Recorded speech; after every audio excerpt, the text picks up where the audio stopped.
Sexologists and neurologists in the 1800s began to study sexual orientation, sparking the debate on whether sexuality is a question of biology or something psychological.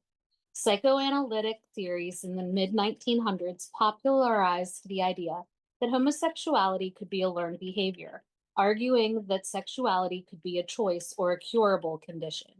The nature versus nurture debate spiked in the early 1990s. It was also at this time that groundbreaking scientific studies suggested that there is a strong biological and genetic component to sexual orientation. Today, even though there is a large body of scientific, neurological, and genetic research concluding that sexuality is a complex trait influenced by the combination of genetics and prenatal environmental factors, the debate on whether sexuality is a choice or not is still going on. Today, we want to discuss this debate. Is homosexuality a choice? I'm Krista. I'm the Jericho. I'm Sefrek. I'm Laura, and this is Reconfiguring Reality.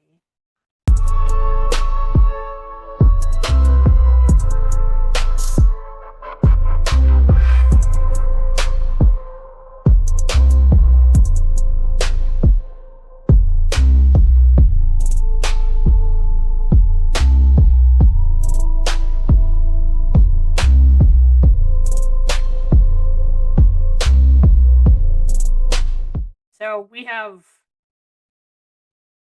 4 people today to discuss this. I don't even know how we want to start this debate. Listen to me. This debate. We're going to debate, guys. Oh, yeah. Debate the shit out of it. So, what are thoughts? So, just out of curiosity and for the sake of helping this debate along, how do we all identify? I'm heterosexual. So, my sexual orientation and how I identify has morphed and changed. So I guess for now, I identify as queer because I'm not entirely sure. I'm very lesbian leaning, but there is an individual that I am interested in that is not female. So take that as you will. I hate labels because there isn't one that fits. Okay. Boys? I mean, Go ahead. yeah, go. Oh, yeah, you go. You go first. I'm heterosexual, always have been. That being said, where do I stand on this particular issue? It is absolutely a choice because regardless of whatever predisposition or proclivities one might have, as far as their genetics or upbringing or otherwise, I'm a firm believer in free will, and you absolutely have a choice to make in who you have as a partner or who you pursue as a partner in your lifetime.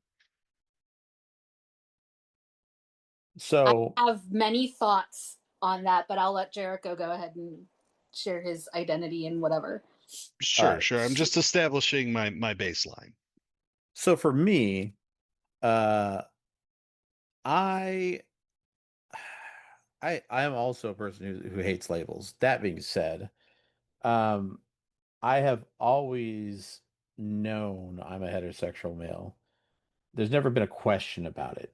That being said, I've also been a person who hates someone telling me what I have to be or what I am. Like, I've always made the joke that I'm a hardcore lesbian. Because if given the opportunity, if a genie magically popped up, or Jesus Christ, for those who believe, just magically came down and was like, all right, you get one wish, whatever you want, make me a hot ass chick today. Because when I look in the mirror, I'm not attracted to me. Fuck that. If I could have titties and I don't have to worry about half the shit I have to worry about as a guy, and I could just be with chicks and I'm a hot chick, I would milk the hot chick angle all day long. Yeah, I know there's going to be a lot of drama and bullshit that's involved with it, but just to be have fun with other chicks, Because when I was young, I used to get along with chicks all the time. I mean, not that I don't get along with girls, but just like I could just hang out with girls. They were just it was easy. They were fun, no problems. Then you hit the age of sexuality, and all of a sudden it's like a taboo to hang out with women anymore. And it was annoying as shit. I got labeled as a creeper or whatever, not because of what I did, just because I happened to be a boy, and that was it. That's all it took, right? And I'm not saying I did anything to encourage that behavior, but it wasn't even the girls who were the problem. It was their parents. Oh, you can't have a best friend who's a guy because they only want one thing. And I really wasn't into that in high school. Like when hormones hit me, of course, I couldn't help but think about it. But up until that point, I didn't care. Like it was whatever. But yeah, so that's my stance from it. Like I don't consider myself to be anything but heterosexual, not because I have a hill to die on. It's just I'm not attracted to guys. It's how it is. It's I don't find it repulsive. I don't find it one way or the other. It's just how it happens to be.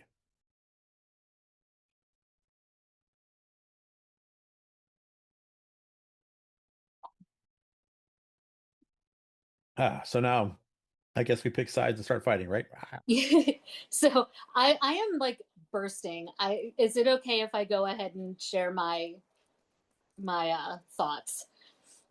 Yeah, Do go you, ahead. baby boo? That's what this is all about. Okay, so here's how I feel, and just based on my own personal experience and my education as a therapist and in counseling psychology, and having taken sexuality classes and having taken biopsych, sexual orientation in and of itself, I do not believe is a choice. You are what you are. Who you're attracted to is not a choice. You're attracted to who you're attracted to. You know, like everybody has that quote unquote type. That's who you're attracted to. You didn't choose that. That's just how it is. That's how people end up in the same in relationships that are the same over and over and over again, and nothing changes. What is a choice is who you choose to be in relationship with. That's where the choice falls. I didn't choose to be attracted to women. My life would be a lot simpler if I wasn't attracted to women.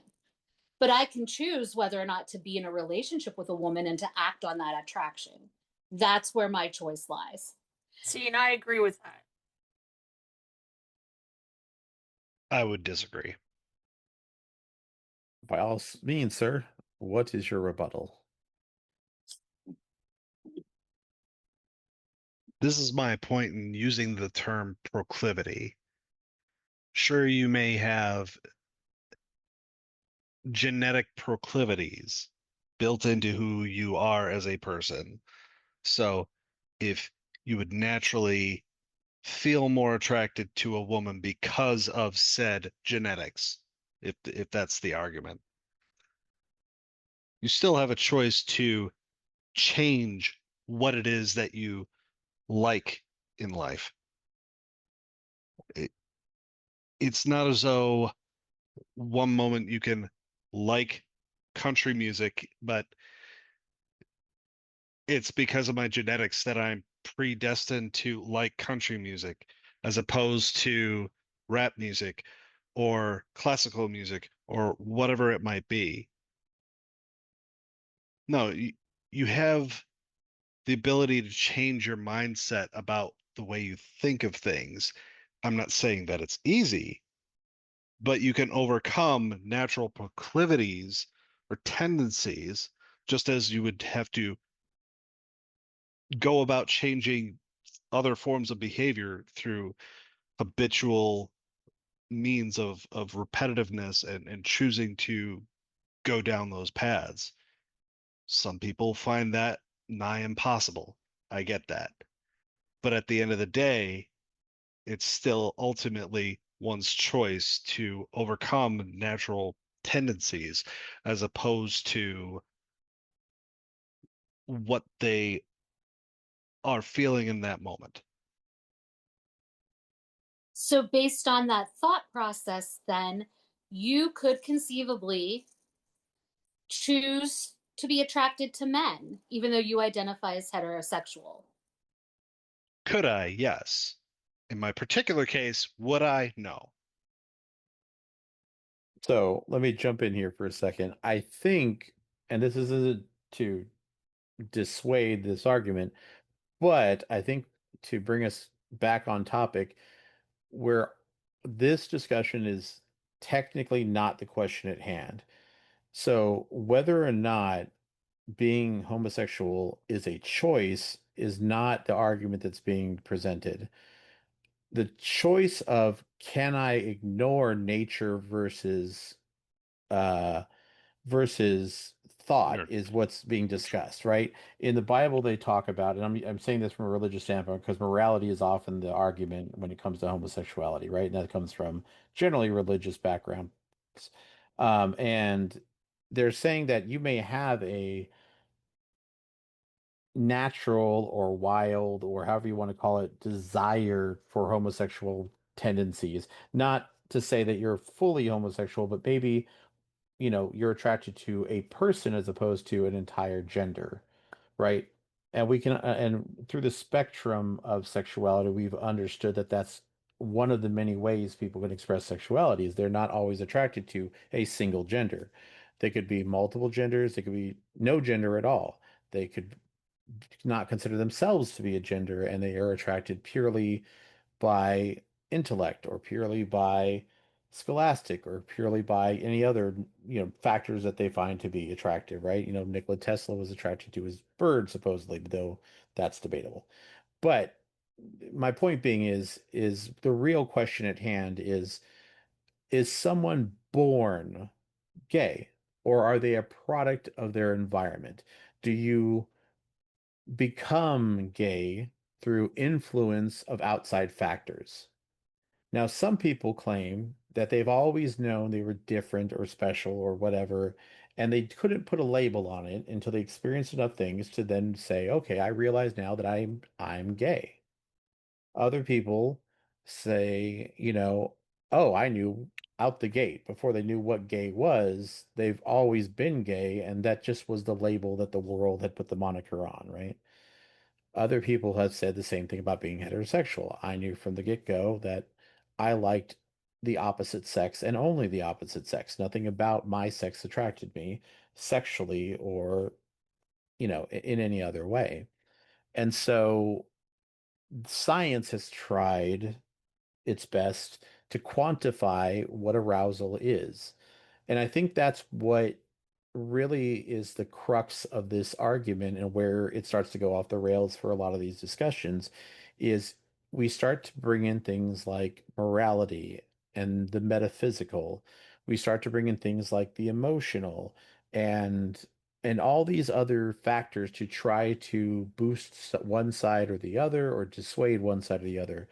But we're not talking about any of that. What we're talking about is genetics, plain and simple.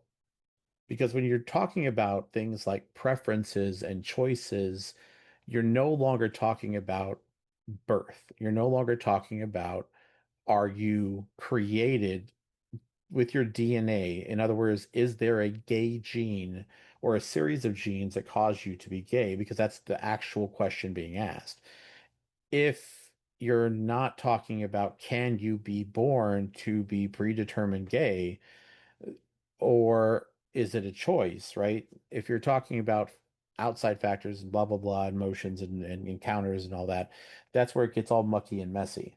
And there's evidence on both sides of the fence to point to different things, but the reason there's no conclusive evidence is because there isn't enough to there's enough empiric data to point directly to any gene that we've found that makes a person gay.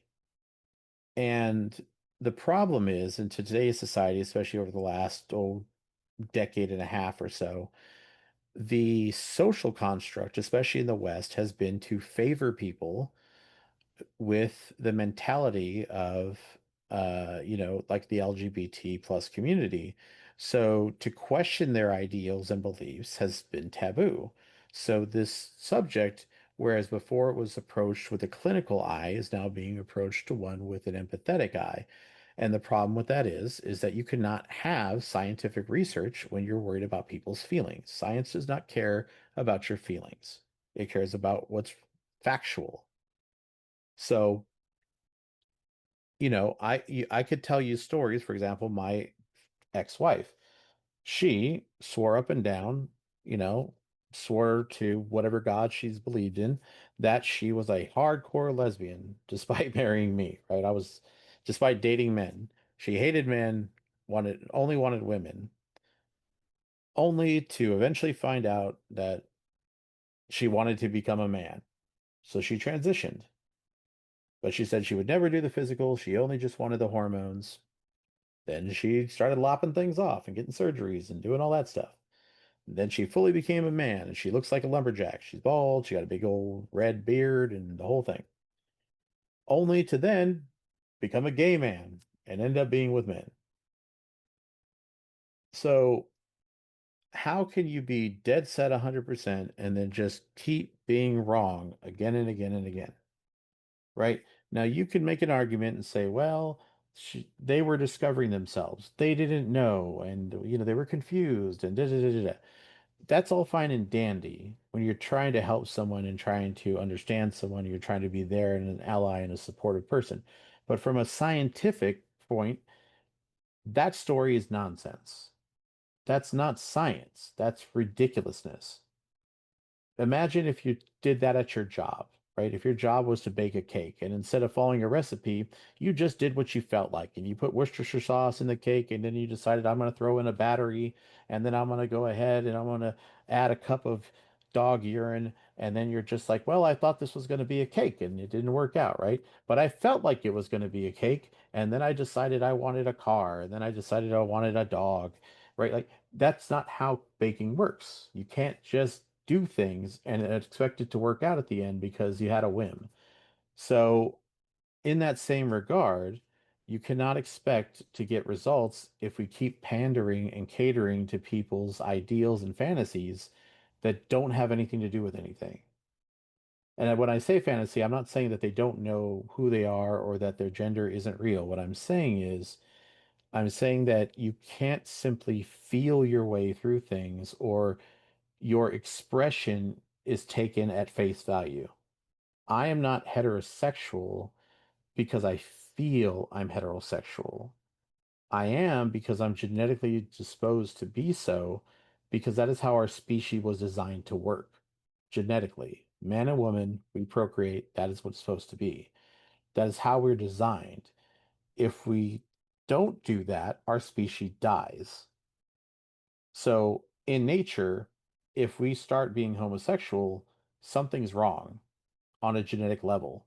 So I'd like to hear your guys' thoughts on it from a scientific perspective, not an emotional or a broad spectrum thought So I process think on it.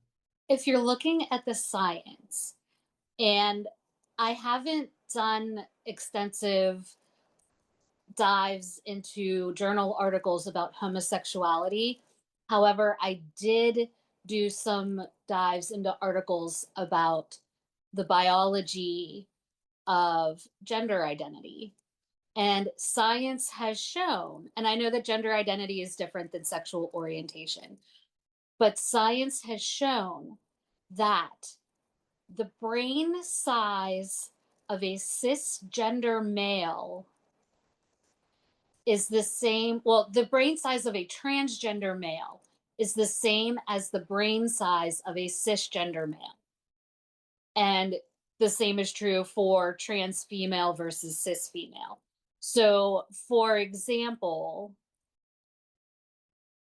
your wife who transitioned to be male, her brain size is comparable to yours versus being comparable to mine. Women's brains are a little smaller.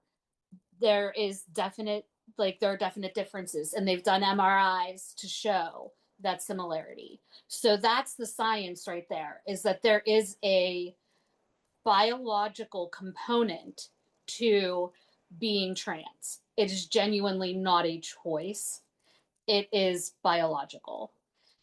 As far as I know, and I haven't looked into it, now I want to, I'll be doing some searches tonight. They haven't done that kind of research when it comes to sexual orientation. But I suspect that it may not be a DNA genetic kind of thing, but that there is a chemical difference in individuals that identify within being homosexual and somewhere in the LGBT community versus someone who identifies as being heterosexual. And like they argue nature versus nurture. Laura and I were raised in the same house by the same parents with the same influences, but when I was 12, I found my dad's Playboy magazines and I sure did get turned on by those women. But I was also very boy crazy in middle school and high school. Granted, my big high school crush was gay, but that's neither here nor there. So, like, from the time I was 12, not understanding what it meant, not even understanding what I was feeling, because at the time, like, that was all new to me. That was all new hormones, and I didn't know what I was feeling and why I was just like out of sorts and feeling all kinds of crazy. I didn't understand what quote unquote horny was. I just knew that I felt something somewhere I hadn't felt before when I looked at those pictures. Now, I didn't act on that until I was much older because I, again, was also very boy crazy and was also feeling that when it came to boys. Um, so, but my sisters didn't experience that. And again, we were all raised in the same house by the same people. We have the same parents. And it I'm s- makes me wonder too, because if you look at the next generation in our family, our kids, how many of them identify within that community versus those who do not? Like, I'm pretty sure, and I don't count Max because he's still figuring things out. Christian's the only cisgender heterosexual I of believe the, you're right. of the group. I don't know about Lex. Alexa has experimented, and I think she leans on the side of bi, but I'm not 100% sure. But yeah, the rest of them are all part of the Rainbow Mafia. I would say that I'm skeptical of the idea that trans is genetic based on the information that you just gave. Sure, they've done these tests in order to determine brain size being similar or the same. But as far as the trans movement or homosexuality or things of this nature, as far as a recent phenomena and the sudden bloom, if you will call it that, of this culture, and I do believe it is more of a culture, at least in recent times, that is a very, very unique thing in all of recorded human history. It's not as though what to compare to. If you go back throughout the centuries, the number of people who would ever identify or who were known to have been homosexual was a very, very, very small percentage of the population. And then suddenly, in the past 20 years, we get this explosion of people who are identifying as transgender or all these different quote unquote genders. Uh, So, but let me ask you, let me play devil's advocate a little bit. Is it that there are more people that are gay, or is it just that more people are coming out? It's kind of like how, people from my parents' generation will be like, well, back in my day, we didn't have all these autistic people. But meanwhile, Grandpa had his collection of rubber bands that had to be organized exactly the right way and had vocal stems. It wasn't that there weren't as many autistic people, it was that they weren't being diagnosed. The numbers don't change, it's the awareness and the understanding of it that changes. I'm not denying that that's a possibility, but still, that's a perception, not necessarily definitively proven. Just take a look at the number of women in midlife in their 30s and 40s who are now being diagnosed with ADHD that struggled in school and were the flighty kids, the daydreamers. They had executive dysfunction, couldn't keep things organized. And I'm speaking from very personal experience. I got diagnosed when I was 36. Everything about my childhood and the quote unquote learning problems I had suddenly made a lot of sense. But in the 80s and 90s, they weren't diagnosing girls with ADHD because it was still the idea that you had to have that hyperactivity piece, like, and that you saw in boys bouncing off walls. Girls don't present that way. We were just daydreamers and we didn't pay attention and we weren't worth the time to really understand why. And now we're all being diagnosed in our 30s and 40s and going, everything now makes sense. So there is, I think, some real validity to, you look at people who more people are identifying as transgender. Well, it's become more, it's still not great, but it's become more accepted. It's become more of a norm. I don't think that we have more transgender people now than we did in the 80s. I think that people are feeling a little bit safer coming out and living their authentic lives and not having to stay hidden. Um, so that's kind of how I look at it. So wait, oh, okay, I'm not muted. I thought I was us.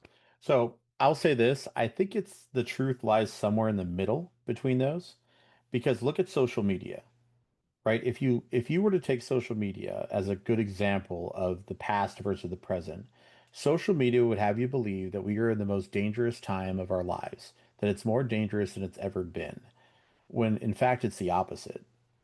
Deaths and crime and disease were rampant in our history.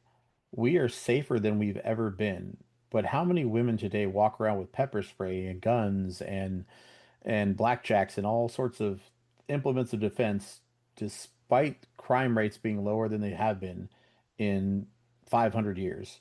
Women are more safe now than they've ever been, but they act as if they're rapists and murderers around every corner.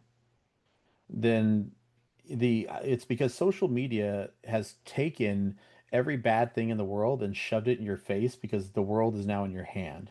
So people have become paranoid. Everybody's business is out for the world to see, so everybody gets in everyone's business.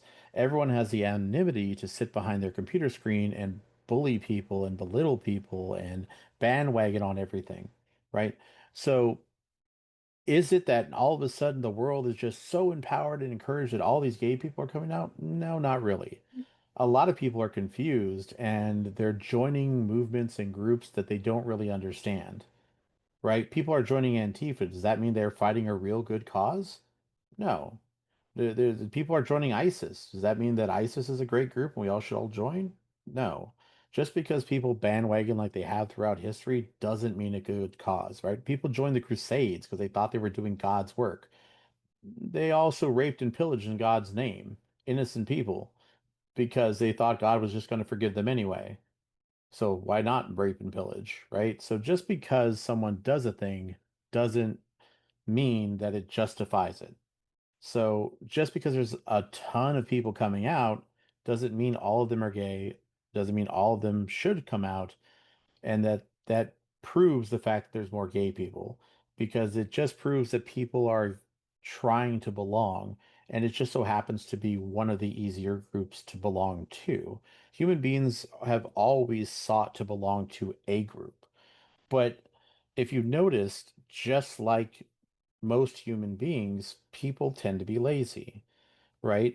If I want to be a trans person, right? Let's say I wanted to transition to be a woman, right? If you've noticed, you could have you could transition for a long time. You didn't have to wait for the LGBT community to be formed to do this. But people didn't want to face ridicule. People didn't want the hardship to be to fight the fight. people didn't want to pay money. So even when the LGBT community started to have its movements, started to gain acceptance and awareness, people still didn't want to change their identity. It still didn't want to be brave enough to come out, right? They waited until it all the work was done for them, until they got all the benefit without any of the work. Then they joined in, right? And now you had people who don't even transition. They just fully look the part of a man and just claim the benefit, right? So are those people just as valid as the people who fought the fought, who put the makeup on, who put the dress on, who put, go through? At what point, right, is the validity there, or is someone just trying to, right? It's like those people who catfish people online, right? One group of people say they're evil and they're wrong or they're hatred, but a lot of those people are just lonely. And I'm not saying that they should catfish people. What I'm saying is that's the only way they know how to express themselves, because when they try to go out and meet someone as their genuine self, they fail. So that's their only recourse is to make up these fake lives so they have sub-semblance of not being alone.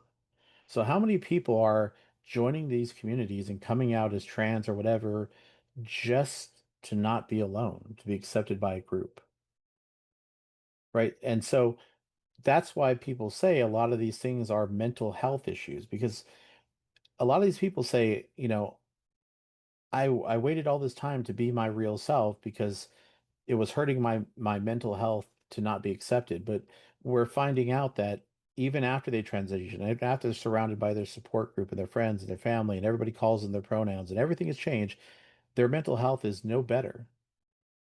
The science has shown that it's in fact it's often worse, and they still end up taking their lives in a lot of cases. If it really is the true fix and the goal that they wanted, why are they still killing themselves in such high record numbers? It's because it's not a fix. It's still a delusion. It's still not. They're just using it as another way to try to curb around the real pain and hardship they have. I'm not saying that there aren't real trans people and there aren't real gay people. What I'm saying is, like any group, this is how cults are able to pull people in, right? Is because people are lonely, people are lost, people are afraid, and anywhere, any port in a storm is something better than nothing. And I think that's the problem, right? Why I keep my earlier comment about it being science is when you take the science out of the question and you make it about feelings and you make it about cheers and you make it about good times and whatever and all this kind of stuff, you're missing the point, right? It's not about morality. It's not about the church. It's not about sexual preference. It's a simple question that we overcomplicate. Is gay a choice? And the answer is simple, and people keep trying to complicate it, right? And the what I like to do, and I'm not saying I know the answer, right? So I'm going to stay out of that ballpark. But what I will say is it's like this. And this is the example I like to use to explain when people overcomplicate things. If I say, is it okay that I married a 20-year-old woman at 40 years old? Most people would not have a problem with that. There's no legality behind it that's going to be a problem. And morally, most people are okay with it. There's going to be people who say, "Oh, that's weird," or "I wouldn't date an old guy," or, she's probably just dating him for his money, or he's a creeper, or whatever. There's always going to be those outliers, right? But the majority of people, I think we can agree, is no one's really going to care. But if I say a 30-year-old wants to marry a 10-year-old, now it's a problem. Now you can argue, oh, the 10-year-old doesn't know what they're doing, and they're this, and there's, hormones and blah blah blah and maturity, and you can argue till you're blue in the face. But the problem is you're changing the equation, right? Because we're talking about a number question. We're not talking about all this other stuff. We were just talking about numbers, age difference. But But all see the how, other stuff factors into it. but it doesn't, because my question wasn't about the other stuff, but you instantly complicated it with other stuff.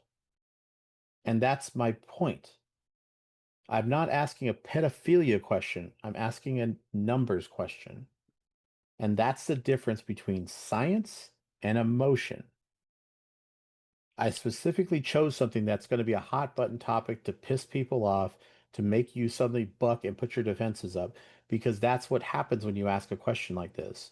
This is why a debate like this doesn't work when you're not thinking scientifically and logically. And I'm not saying that you people here, this group of people we've gathered, are not thinking that way. What I'm saying is this is where the crux of the as a whole is why this problem is why there's so much argument about it, is because people aren't thinking about it logically.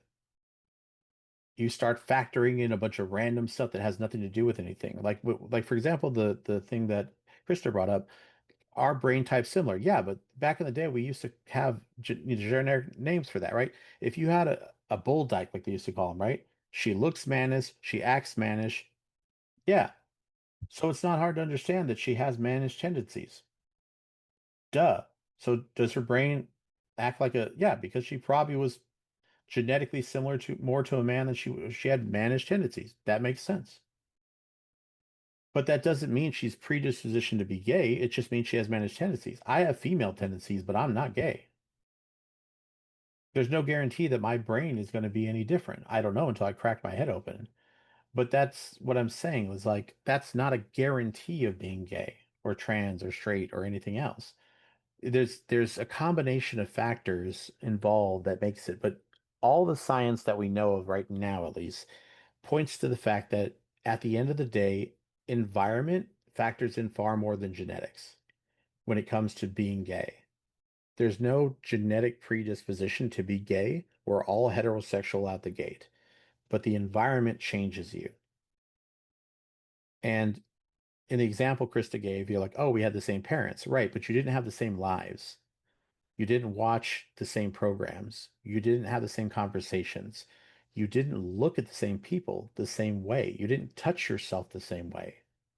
You didn't have the same sensitivities. Her breast could have been more sensitive. Your breasts could have been more sensitive. Her labia could have been more sensitive. Any combination of things could have happened during your upbringing that could have made you look at women differently. It could have, a smell, a sight. I remember when I was a young man and I got into bed with my parents one time because I woke up early and I said, "Hey, I want to lay in bed with you guys." And my dad says, "Okay, sure, you can lay with us." But it looked like they were just trying to sleep and they didn't want to get up yet. So I said, "Can I lay with you?" And my dad goes, "Yes, but don't look under the covers." Me being a very inquisitive child, of course I ignored the fuck out of that order. I look under there and they're both fucking stark naked. I didn't want to see my parents naked. Not that I had an instant disgust of it because I was too young to really have any thought about it at all, but that image was burned into my fucking brain.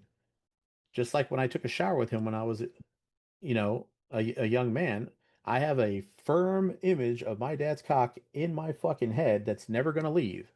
I don't want it there, but it's there. It didn't make me gay, but it sure as hell wasn't something I want as a memory, but it's fucking there. But it didn't turn me gay, but it also didn't make me not be gay. It's just it is what it is. Like, and that's what I'm talking about. Like it's also like the idea that experiencing a gay event is going to make you gay. Like that's stupid too. You can't catch gay. Like like and that's when I fall on the side of the fence if I have to be put into the box. I will say I do believe being homosexual is a choice. But I don't believe it's a choice in the sense that it's a negative choice. And the reason I say that is any sexual endeavor is a choice. I think being heterosexual is a choice because we have a choice to engage in sexual activity. Many human beings simply choose not to have sex. Now, from a genetic standpoint, right, we're no longer talking about our preference. or our orientation. When we're talking about the genetic question, we're all heterosexual because it's what we are designed to be. And no amount of tampering or surgery is going to change that fact. You could take all the hormones under the sun, but you will always be whatever you are at your core. Until we master genetic manipulation and we can literally change your chromosomes and make you into the opposite gender, you're always going to be a man or a woman, and nothing you do about it is ever going to change that.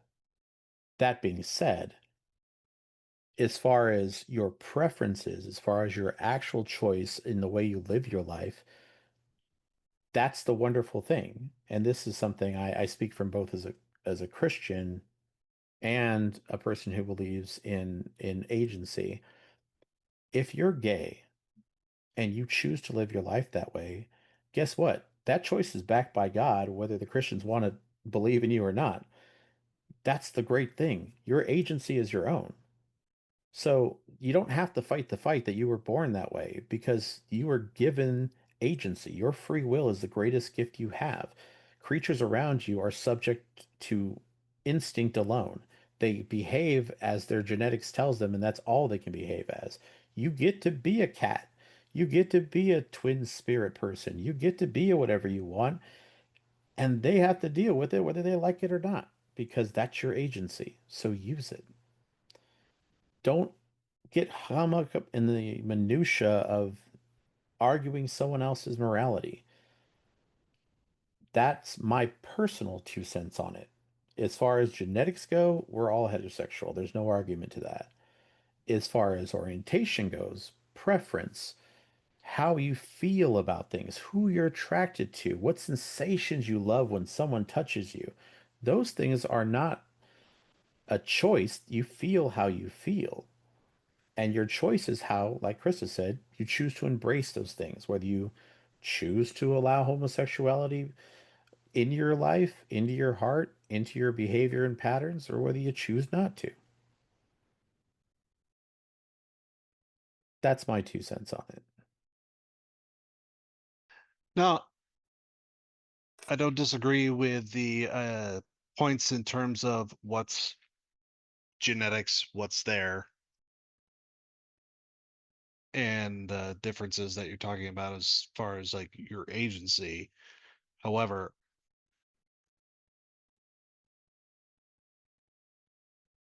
I want to go back to one point you were making about a number.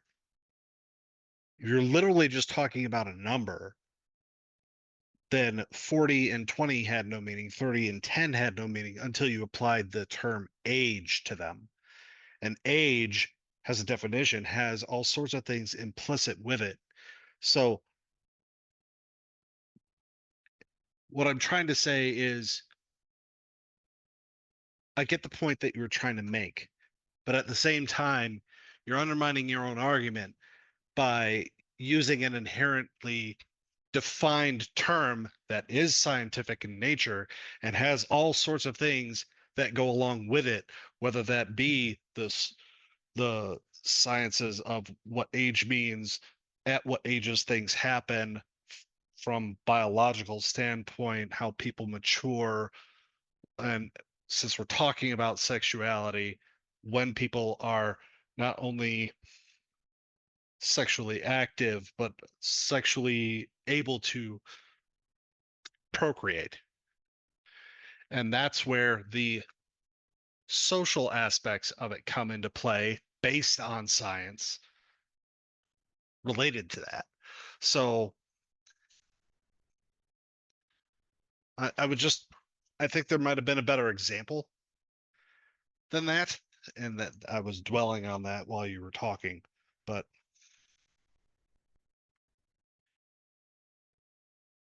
yeah. Well, I think when you're looking at like the age example, there is a very big developmental difference between a 10-year-old and a 20-year-old. And a 20-year age difference for a 20-year-old, developmentally, even though their brains are not fully developed yet either, developmentally, it is more appropriate. Biologically, it's more appropriate. If you're looking at a 10-year-old engaged in a relationship with someone 20 years older, developmentally, it's not appropriate. Developmentally, they're not ready for that.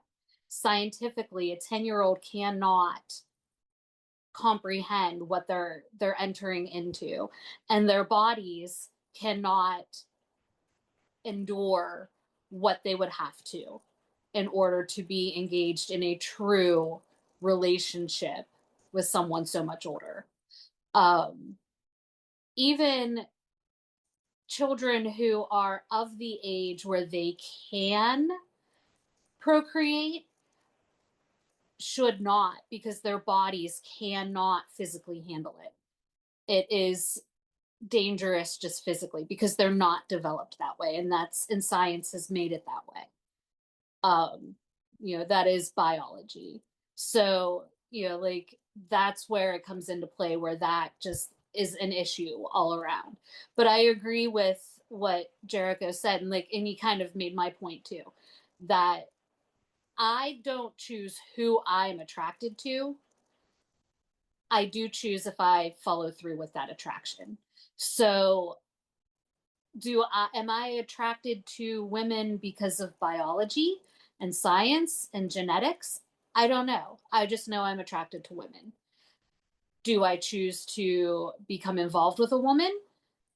Depends on the woman. I'm not attracted to every woman I see, just like heterosexual men are not attracted to every woman they see. So, it would just depend on the person. And I think that's what it comes down to, where the choice really lies. It's not a choice of who I'm attracted to, but what I do with that attraction. I was totally muted and I was agreeing with things that were being said. Oops. So, yes, Jeff, it was kind of a weak argument because I didn't want to get too far into it. So, yes, because the thing about that I didn't want to get too far into, but basically is like kind of half what Chris has said. So, oftentimes in science, there's arguments to be made, but even within science, they paint with broad strokes, like when it comes to making rules and laws and things for society, right? Like You're talking about the macro versus the micro. exactly. So for example, like yes, on average, children have to reach an average age before procreation is considered to be safe. It's the same thing with like older pregnancies, right? There's plenty of women who have given birth at 40 plus age without there being any issues at all to the child or to the woman. But statistically speaking, any woman over the age or 40 or older is considered a high risk pregnancy just because there's too many complications to account for. Things like diabetes, heart disease, cancer, not to mention whatever they did through their life, like, that could have numerous effects on their body, right? Previous children, smoking, drinking, anything could cause them to have complications, right? Surgeries, whatever. So, because any number of things could be a factor, and youth is often the counter to this, is because if you're young, you'll bounce back. That's just how youth is, right? But if you're too young, like to Chris's point, you're also in danger of things because your body hasn't rigorous enough to handle, you know, extreme stress or damage and things. And you're also susceptible. But there's always exceptions to those rules. There's plenty of kids who are born genetically different. You've seen a 13-year-old who looks like she's 26 and well developed. And you're like, wow, that's a really attractive young woman. You're like, she's my daughter. She's 13. You're like, I'm going to jail. That's crazy. Right? Like there's always those outliers, right? And especially with hormones and food and different things that are happening, we're seeing a lot more of that as, from like the 90s to the early 2000s. Um, but my point is that the example wasn't meant to be the perfect example. It was just to elicit the response, right? The Sure. idea that the the question is not the focus, the absurdity is the focus, right?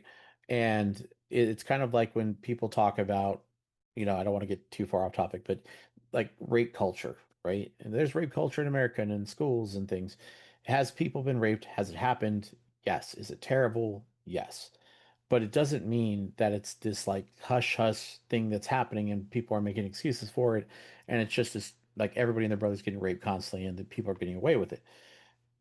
And you know, is it more prevalent than it was before? Statistically speaking, it doesn't seem so, but you know, not everyone speaks out. Some people do speak out. Weinstein, right? There's lots of things that go back and forth about this sort of stuff. So the problem is that we get so wound up in the scandal and in the story that you miss the focus. And if you happen to be emotionally invested, you're less likely to focus on the facts and more likely to focus on your emotions. And when that happens, you're no longer arguing from a point of intellect and security. You're now just raging. You're arguing from emotion, right? And that's what I see to be the case, right? Like we with our previous podcast we talked about, right? With pride. And a lot of people who look at pride don't look at it as a celebration of those who sacrificed and came before to pave the way for people today to be able to celebrate and be who they are. Instead, it's just let's wave flags, party, get drunk, and act stupid. So that's not the way to honor those people, right? And some people they think that is the way to honor them. But my point is, you know, if you're trying at the end of the day to argue something scientifically, it has to be done that way. It has to be done in a rigorous fashion. You have to approach it a certain way. And that's why debates, like true debate, is not an argument. And it is by definition a synonym, but in an actual debate, it's not about yelling and screaming and getting the or like insults and all that kind of nonsense that they highlight on TikTok, right? In a true debate, it's the true win in a debate is not to defeat your opponent or to make them look bad. The true win in a debate is that your opponent sees your side of things, is to convince them to open their mind, not even to change their mind, but just so they can recognize the validity of your argument and acknowledge the validity of the argument. They don't have to join your side of things for you to win. And that's what people don't understand. They think you have to admit I'm right and you're wrong. That's how it is. Like that's how you win an argument. That's not how you win a debate. You can still both be right and lose a debate.